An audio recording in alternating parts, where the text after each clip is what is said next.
Hey, what's going on, guys? It's Kyle Carroll from MyMMAnews.com and Carroll's Corner MMA podcast. Tonight, I have King Solomon who will be joining us, who's fighting, I believe, this weekend, correct? Yeah, this weekend. Awesome. So, thanks for joining. Solomon, how you been? So far, so good. I'm really excited for this weekend. Yeah, no, I'm doing great. It's all awesome. Awesome. And your buddy Trenton just joined us as well. Trenton, Hey. thanks for joining us as well. And then we got Fair Play hopping on right now as well. Dang, I'm late to the party. I'm sorry. No, all good. We literally just started, so we got Trenton, Dejan, and Solomon joining us. You guys are all fighting out of Ramirez Fight House. First of all, I guess tell us, you guys are all fighting this weekend, correct? On the 18th? Yes, sir. We have Egbert and Trent. They're fighting. They're doing their debut this weekend. Saturday. My pro debut will be March 3rd. Okay, all right. Awesome. And Trent and Solomon, you guys are fighting. Tell us a little bit about your fights coming up and who you're fighting against. Egbert, you want to go first? Yeah, sure. So I'm fighting Kevin Wilkins. He's a former NFL player, and I guess that's cool. But he's 4-0 right now, and this is my debut, so I'm really excited for it. I have a little bit of a surprise for everyone, so it'll be great. As how I'm feeling towards it, I mean, yeah, let's go. Awesome. Trent, who are you fighting? I'm fighting Ozzy. I'm drawing a blank on his last name right now, but I've watched a fight he actually had with Kevin Wilkins somewhat recently, the last couple months. Looking forward to it. I've been training for this for a little while now, and I can't say I know a whole lot about him. Unfortunately, just what I've seen on film, but he smiles a lot. He looks like he's having a good time, and I'm looking forward to it. Awesome. Tell me how you guys got into the fight game as well. Ooh, yeah. Trent, you want to take lead? Yeah. I guess it was just by chance. I started training jiu-jitsu first, probably 4 years ago, and I was looking for a gym to train at once I moved into New Jersey, and Roger's name popped up from the fight house, and he let me know that it was MMA and kickboxing and stuff, and I was like, yeah, it's a challenge, but I'm eager to kind of break past just grappling and into something new. And after a few days of kind of tossing it over, I was like, yeah, this is something I want to do, and started training like the next day. Awesome. Solomon, how did you get into it? Oh man, I've been doing martial arts for close to 20 years. And I've been doing martial arts for a long time. I got black belts in pretty much all of the traditionals except for jiu-jitsu. I did just recently start my jiu-jitsu path, so I'm super excited for that. But it's been a year or some change. And then my brother Rogers, he turned out that he was doing this fight thing, and I was like, hey, I'm super into it. I'm gonna come on over. And then next thing you knew, I was here. Awesome. Dejan, I know you were fighting for a little while. You got the fight coming up March 3rd. Tell us a little bit about that. I'll be facing a D1 wrestler, NCAA wrestler. His name is Thomas Lane. He's kind of a seasoned pro. He's 2-0 right now, and he's actually, I believe, trained under Chris Weidman. So, yeah, I know this guy is going to be really good. That's why the best fights are usually with wrestlers. I mean, I have good striking. I know everyone I fought is a good striker, at least with the kickboxing Muay Thai side. But I know when it comes to a wrestler, it's always that cat and mouse game, Mm-hmm. So that's why I'm looking forward to this one. Because I know, first time fighting 5 minutes, that makes a huge difference. Absolutely. Changes up your gas tank. I got a lot of supporters, so that's also what motivates me to just actually is making me really pumped. I'm tallying the days because it feels like time's going by so slow. Absolutely. Tell us a little bit about what you guys are doing as a team, training and preparing for these fights. I'm sure everyone has their own little thing they do differently. But as a whole, as a team, what are you guys doing? Oh, that's a Dijon there. All right, yeah. So I see it as like, even though we're all fighters under the same house, we all take different journeys. But in our journeys, since we're different people, we share what we learn off of each other. Like I said, Solomon comes from 20 years of martial arts. I come from 8 years of martial arts. Trenton comes from he's just starting martial arts, but he's absorbing everything like a sponge. And the fact that you already know. Yeah. Like we trained this morning, and like you guys are really giving it to me, especially with the heavyweights, with like cats. Like I don't know how they can move so freaking fast, being that big. And they're working harder than me. Now I don't have to carry as much when I'm training. These guys are carrying probably 50 pounds more than me, you know? Mm-hmm. And we go on the ranch, take care of the animals, and the wood chopping really is really giving us that power. Like since I joined Ramirez, cutting that wood is nothing compared to going to the gym. Like I know our coach couldn't make it, but he'll tell you all day that the farm work and the labor is the bread and butter to your power, you know? He was telling me on the phone when I spoke to him last week, he doesn't charge anyone to work to live at the house, just kind of help out on the ranch and feed the animals, take care of them, stuff like that. And he was I thought it was kind of reminded me like Donald Cerrone's fight house and ranch out in Colorado or Arizona, New Mexico, somewhere around there. But that's kind of like the idea that it reminded me of, where all the fighters are in one spot all the time and just kind of working together. Yeah, that's the thing. I mean, even though like Solomon and Trent will tell you the same thing, but even though we're different people, it brings a certain type of person. Like your arrogant Joe Blow won't be able to last a week with the type of training, because you have to be humble and you have to always be modest when you train, you know? Like that farm work is a perfect example. Like people that are impatient and are like that won't be able to stick with that type of community service. You know, like the patience is kind of the payment, if it makes sense. Like he doesn't charge. Your community service is an exchange along with the wood splitting, because that wood is put towards our camp. That wood's put towards our budget, you know? The harder you work, the better the budget gets. And we all are a team, so we work together to make it happen. And we actually grow off of each other from it, you know? Absolutely. That's pretty cool. What can fans expect from Trent, Solomon? What can they expect from you guys when you step inside the cage, the ring, when you compete? What can they expect from you? Hopefully, a good fight. Hopefully, knock him out first round. That's the plan, anyways. Oh no, absolutely. Trent's definitely going to knock him out first round, and it's going to be super exciting without a doubt. Yeah, no, as for me, it's also going to be super exciting. I'm so excited to just be able to completely let loose on this guy. So it's going to be great. Yeah, no, I'm ready for it. Yeah, very excited. Yeah, you're fighting a guy, Kevin Wilkinson. I remember the name from when he played. What does you know about him as a fighter that you believe you have the edge on him? And honestly, it's probably going to be a little bit more of my training partners. Like we were saying here, I got Trent, who is a little bit taller and hits a little bit harder, or probably a lot harder, honestly. I got Fair Play over here as well, and I'm just training with these guys alone, minus my martial arts background. Just with these two guys, I'm more than confident with it.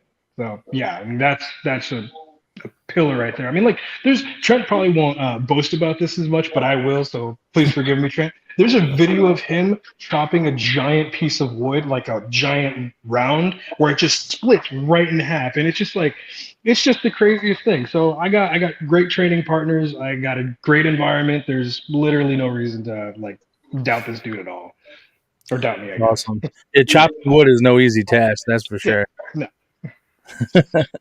Dijon, you talking about a guy who come from a strong pedigree in wrestling, being coached by Chris Weidman, who my uncle actually was his football coach in high school.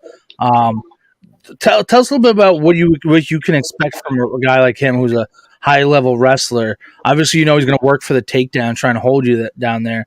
Are you bringing anyone in to help with the wrestling? Are your teammates, I'm sure, have strong wrestling as well? Tell us a little bit about that. Well, even though we got our guys like Trent is an amazing grappler.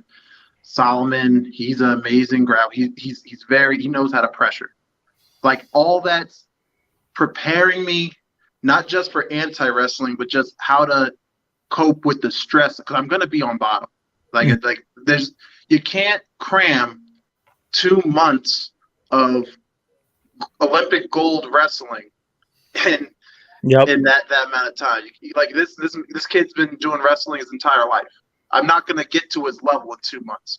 Like it's just the reality of accepting that I'm gonna be out wrestled, but I gotta learn how to weather his storm. Like it's really gonna be a battle of cardio and grit. That's what it boils down to. Like he's not gonna strike with me. He's gonna use his bread and butter. Like why would you not use the tools that you were given? He's gonna shoot. I expect him to shoot. I expect him to take me down. But at the same time, he has to earn it. You know, like he's gonna have to eat one every time he gets a shot. Every time he gets a single, he's gonna have to eat one. You know, he's gonna have to earn his takedown. Like I'm not gonna make it easy for him, but I accept the worst case scenarios at this point. Like John Jones said when he was gonna fight Francis Ngannou, worst case scenario is that I get knocked out. You know, so that's exactly how I'm thinking right now. Absolutely. Guys, tell me what's one thing about you that nobody knows but you would like to share with everyone? I'll go on that one. I guess these two guys know, but I am definitely afraid of horses. Okay. You understand that. Yeah. All right. Trent, what about you? What's something that no one else knows about me, but I feel like sharing? Yeah, it could be anything. Doesn't have to be combat sports related. Oh, man. Let me think on that for a minute. All right. Dijon, what about you? You're putting us all on the spot here, you know? No. I've had a black belt say you can't ride a bike. A female boxer said she was deathly afraid of sponges. Some of the answers are pretty entertaining. But it's cool just to see like a different side of people. And like you said, you're afraid of horses. I've never ridden a horse, but I could see why you'd be afraid of those things. Yeah, no. I think it was last week. I was trying to give one. There's one horse in particular at the ranch that likes banana peels for some reason. Every other horse doesn't at this ranch. And I was trying to give him a banana peel, and I ran out. And he got mad at me and just headbutted me, and my body just went flying. And I was like, "Oh God!" Yeah, so it was terrifying, man. There's strong creatures. It's pissed about a banana peel. Yeah, I was like, "Whoa, sorry." That's pretty funny. Oh, what? No, we were gonna say. Oh, I was gonna tell you my one thing that no one knows about. Well, yeah, let's hear it. I'm a very huge DC Comics fan. Okay, Yeah, what's your favorite? That's actually where I got my name, Fair Play. Okay, Mr. Terrific. That was his slogan, Fair Play. It's written on his uniform. There you go. I like that nickname. It has some meaning behind it. Yeah, he was the first one. He was an old time hero that wanted to be like a stereotypical hero, play by the rules, do things by the book type of guy, you know. But he was human. He wasn't like Superman. He's basically a human Superman. So okay, yeah, nice, interesting. I've never read that comic, but I'm gonna have to go check it out now. I think you'll like it. It's a good read. Awesome. Yeah, definitely gonna have to check it out. What's something you guys have learned along the road that you carry with you now from your past fights, your past experiences, but something you carry into every fight now moving forward? You guys want to go first? Something that I carry moving from forward. winning experience, or something that you learned inside the cage during practice. I'll take lead on that. Something our coach always tells us is, win or lose, you want to go into that fight with courage, because at the end of the day, if you know you gave your all, you fought like a warrior, you can't be mad at yourself. At least, if you got beat, if the guy was just better than you, you slipped up, at least, you fought with courage. Yeah, absolutely. Yeah, I'm going to mirror that, man. I mean, if anything, like those words ring more true now because I remember tournaments that I did in the past where I didn't give it my all, and I still remember them where it's like, man, I could have won that, and I didn't. Yeah, Yeah, it's like, it haunts you. yeah. Absolutely, Dijon. Well, especially recently, but I've always had this thought since I first started competing was all the training and all the suffering you did. You don't want to go in that cage and just be nervous and throw it all away. Like you suffered and you trained all the way up to this moment. So do your best. Don't care what the audience thinks. Don't care about embarrassing yourself because at the end of the day, it's you in the cage. So as long as you know you gave it your all, you won't have any regrets, win or lose. Awesome. Yeah, definitely all great takes. I know one thing of wrestling in high school and college was always kind of everyone's human. You got to put your pants on the same way. And, it slows things down a little when you don't put people on a pedestal. I know when I was wrestling as a young guy, and I always felt like I put everyone on a pedestal. So then there's no reason to. So, Yeah. Absolutely. Awesome. What are you guys looking forward to doing with this? As planning to make it a career? Is it something, a hobby you just enjoy? What are your goals, long-term goals for the sport? Personally, man, I'm not really sure yet. I definitely want to see how these first few fights, this whole next year goes. I'm still working full time with Air Force right now, but if things go well, you never know. Awesome. Me, I'm all in. So as far as I can go, I'll be right up there. I mean, I didn't pick the name King Solomon for no reason. So there's that. So, Absolutely. And I know Solomon, Dijon, you're going pro. Obviously, you're making that next step. Um, what is the you believe between yourself amateur to pro level? What do you believe you have to do to continue to be successful? I mean, technically, a lot of the seasoned pros say that I started really late. I'm like the Gramps of the sport right now, making a debut. But honestly, I mean, I got 3 good years in me to make a huge difference. So I want to be as active as possible. Like if I get a call at 2 a.m., hey, you got to get down to 185 in 24 hours, I'll do it. Like every little bit counts because once I'm 35 and I'm slowing down, I'm getting out of my prime. At least I can say like, hey, I gave it a good 6 years just to see where I'm at. I mean, the goal is get to the top. Obviously, everyone wants to get to the top, but it's a matter of how long you can last or how far you can get. As long as you have your answer at the end of the day, you can't have a regret when you get older. Absolutely. Solomon? Yeah, no, I mean, like I said, like King all the way to the top, man. I want to be right up there with him. There's whatever challenge there is, I'll do it. Let's go. Awesome. And Trent, you were saying you're still fully active in the Air Force. How do you balance that training, family, friends? How do you balance all that? just got to budget your time. I'm usually showing up to train with Rogers in the mornings around 7 a.m. or so, and then I go into work. And depending on how I feel, could do another workout at the end of the day, could go to the ranch and split some wood, take care of some animals, or spend the evening with my wife. But we make it work, and I always seem to have enough time to do everything. Awesome.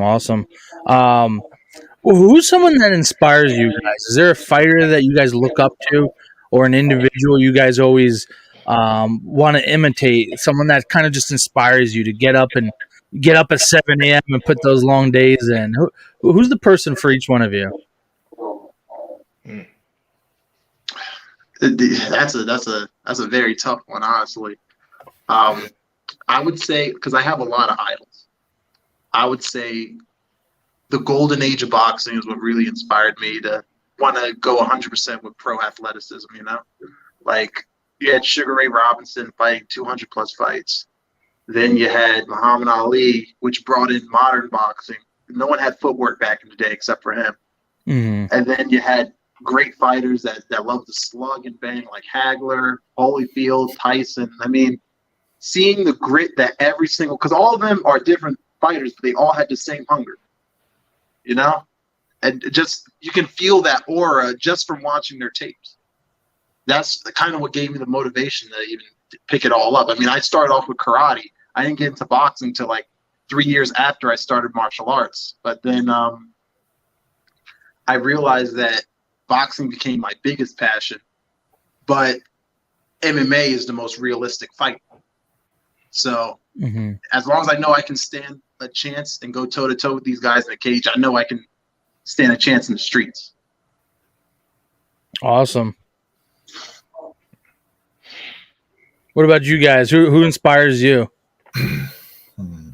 Recently I've been going back and watching a lot of John Jones's old fights. You know, his personal life excluded. You know, he's a phenomenal fighter, especially you know, how quickly he kind of came into things. I saw something today that said from like the day he started training MMA, he was like in the UFC 9 months later. You know, it's absolutely incredible just how naturally gifted he was. And if I can emulate any portion of that in my own fight, you know, I'll be incredibly happy with myself. It's incredible that you say that, because I feel like a guy like John Jones, if he could keep his personal life on the straight and narrow and not get into all the trouble he was, the amount of fights we would have gotten to see more out of him and the greatness that he is. Because his only losses to Matt Hamill, who was a disqualification for like an eye poke or something like that. So that loss, yeah, that's right. Yeah, it was the elbow. Yeah, the 12-6 elbow, the illegal one. But I remember this guy wrestling in high school and winning the state championship against 189 against a bulldozer from Long Island out of Huntington. And like, I never thought this kid would lose. And here John Jones beats him 3-2 in state championships in high school. The guy's just the perfect body for fighting. He really does. And I agree with you. He's definitely inside the cage, inspirational. Definitely, yeah. Solomon, what about you? Who's someone that you look up to? Man, this is gonna be a weird combination of people, but please bear with me. Oh, all right. I'm ready for it. So it's an unholy combination between Demetrius Johnson, Conor McGregor, and Moses Okay. from the Bible. But there's one thread that they all have pretty weirdly in common is Moses. I don't know if you're familiar with it, or even if this is actually in the Bible, but I think it is, so maybe. There was one thing that he said when he came to God at his final days was, what is your biggest fear, or what is something that you wish you could have done better, or something along those lines. And he said, my biggest fear is to not give everything that I've done with all of my will and ability. Bringing back to what our coach says, don't go in there as a coward. That, and on top of that, Demetrius Johnson also has that same mentality where he's like, when I'm in the ring, this is my job. I have to win. And same thing with Conor McGregor. I mean, Dana White said it where no matter who he put him up with, he always accepted those fights. So that mentality clearly is something that is very important. And I very much agree with it. And I respect those three individuals for what they've done. So, I love it. I love it. It's true though. Like, how many times have you heard Conor McGregor not take a fight? Yeah, exactly. And I think that's what helped project him to where he is right now. So I agree with you. I think there's definitely a strong mentality to have, and when you're fighting. Tell me a little bit what you guys anticipate right before the fight. What your nerves are like. What you're thinking about right before you enter the cage. Oh, yeah. No, I think. I expect a lot of booing from the crowd, but also I don't care. Yeah, no, I'm a weirdo when it comes to high pressure situations. I thrive in it. I love it so much. Like I'm like just thinking about it, I get a smile and I'm like, let's go. Yeah, it also probably has a lot to do with my former service. I used to be special forces in the Israeli military, Oh, and awesome. yeah, so like I'm all for it. Like, let's go. Badass. Yeah. Dijon, what about you? It's crazy, and you guys might not believe me, but my every fight always feels like my first fight.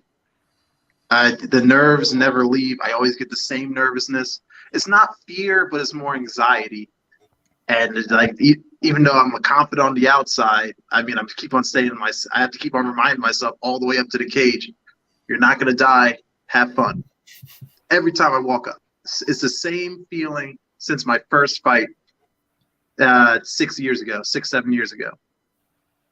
And then once the bell rings and I guess I get punched in the face, then I was like, all right, I'm in a fight now. I'm good. That's actually relaxes me. I don't know why, but getting punched in the face relaxes me. So Is it one of those things where you get hit, you're like, all right, that's their best shot type thing? I can handle this. Let me move forward. yeah, or like like he hits me. I'm like, all right, now it's my turn. Okay, there you go. So it's like it's a competition. At the end of the Absolutely. day, it's just you're seeing whose metal is hardened. Absolutely. Trent, what about you? I don't have a whole lot to base it off of. This will be my first fight. I don't really know what to expect going into it. I'm not feeling overly anxious or nervous right now. Feeling pretty confident, pretty good. But that could all change leading up to it. But I'm going to try and keep cool, keep calm, and keep a level head. Go into it, ready to win. Awesome. Yeah, all you guys seem like a very cool and calm and collected type of guys. So, if it's anything like your coach fighting and Dijon, I've seen fight, I'm sure you guys will do well. These guys were, last time I saw them fight, they were, tough first round, and then second, third round, they put it on and beat the shit out of their opponent. So, it's always entertaining to watch. I'm looking forward to seeing you guys get in there. Tell us how we could, if people are still trying to get tickets, if people want to watch the stream, how can they do that? They can directly contact me or Rogers or our co-coach Jenny, and they can hold tickets. They can do Cash App, Venmo. Well, they have to send it to me or Jenny, and we can hold the tickets for them. Or if they're in Jersey or New York, they can just come to us and buy. Either or. Awesome. And what about you guys? Is it streaming anywhere or? Right now, I'm working on building a social media profile. So it's MMA King Solomon on Instagram. You can follow me there. And everything that's fight related, that's about me, is going to go up there. Tips, tricks, all that good stuff. It's going to be up there as well. Other than that, there are other things that I'll probably post on there for other stuff that's regarding more interesting things. But yeah, MMA King Solomon. Yeah, I think there's a pay-per-view link for the fight, but I don't know what it is off the top of my head. Yeah, it's on if you go to, they can go to any of my page or Roger's page. The link's there. They can look at it on the poster too. I believe the poster has the website. Yeah. Okay, cool. I think I'm not 100% sure, but and if it's not there, I'll do it right after. But I think I should also have a link for that pay-per-view on MMA King Solomon as well. So if you're on there, then you would be able to should be in that bio. I'm not 100% sure, but I think. Let me see if I can pull it up real quick. Oh, here we go. All right, cool. Yeah, the Valentine's Day Massacre, right? ECF, February 18th at the Amazura in Jamaica, Queens. Yep. Very nice. Very nice. Awesome. And Solomon, you're fighting a heavyweight against Kevin Wilkins, right? Now, as a fellow heavyweight big guy, what's your first meal after your fight? Oh, I don't know. I haven't thought about that. It's definitely not Taco Bell. Yeah. Hey man, I like Taco Bell. Man, all day today. I've been craving Panda Express for some weird reason, but yeah. There you go. What about you? Do you have a favorite food after you fight? No, train. but I feel like I'm gonna want to go celebrate. So we'll see what the local New York cuisine has. There you go. At New York, we got everything. Yeah. Awesome. Dijon, what about you? Do you have a favorite meal after? I believe I've asked you this before. Do you got a favorite meal right after your fights? I'm just the basic bro, man. Taco Bell, Pizza Hut, and anything that's fast food and fatty, give it to me. You know, I am not a picky man. Awesome. Guys, before I let you go, anything you want to say, anyone you want to shout out to? I'll start. Shout out Rogers Ramirez, Jenny Hublick, Andy Hublick for giving us all the experience, all the training. Rogers, he kicks the crap out of us because he cares. You know, if he didn't care, he wouldn't be treating us the way he did. He makes training intense because he wants us to be safe in that cage. And like it's his passion, and we have the same passion, and we're gonna see how far it gets us all, you know. Awesome. Yeah, I'm also going to shout out Rogers. I mean, I've known him for most of all of my life, and I don't think I've ever known him to not be an amazing coach. I'm like every single time that I've ever trained with him when it came to MMA, my mixed martial arts experience just skyrocketed every single time I come back to him. So it's, yeah, Rogers Ramirez definitely the guy. Yeah. These two awesome teammates and training partners right here, man. You know, I wouldn't be where I'm at without them. So thank you guys. Last question before I let you guys go. Prediction for each one of your fights. How's it going down? I think it's going to end in the first round. Awesome. In fact, if it does end in the first round pretty quickly, I'm going to be a little bit upset, but you know, it is what it is. All right. I hope I'm not being too optimistic, but I would like to very much see a first round knockout. Nice. And Dijon? Tyson says it perfectly. If you don't kill him, it don't count. I mean, I've been doing my best to try to just give the judges a front row seat because I don't want it to go to decision. If it goes to decision, I'm definitely losing. I don't got style points. I just get in there. So I don't care what round, as long as I can finish them, I'm in content. So awesome. Well, guys, I appreciate you coming on. I wish you all the best of luck. It's been an absolute pleasure talking to you and getting to know you guys. 2 days, you guys got a fight coming up, March 3rd. You got a fight coming up. Best of luck to all of you, and I can't wait to see you guys in the cage. Thank you. Thanks, Carol. Appreciate it. Absolutely, gentlemen. This is Carol's Corner MMA podcast, and we're signing off.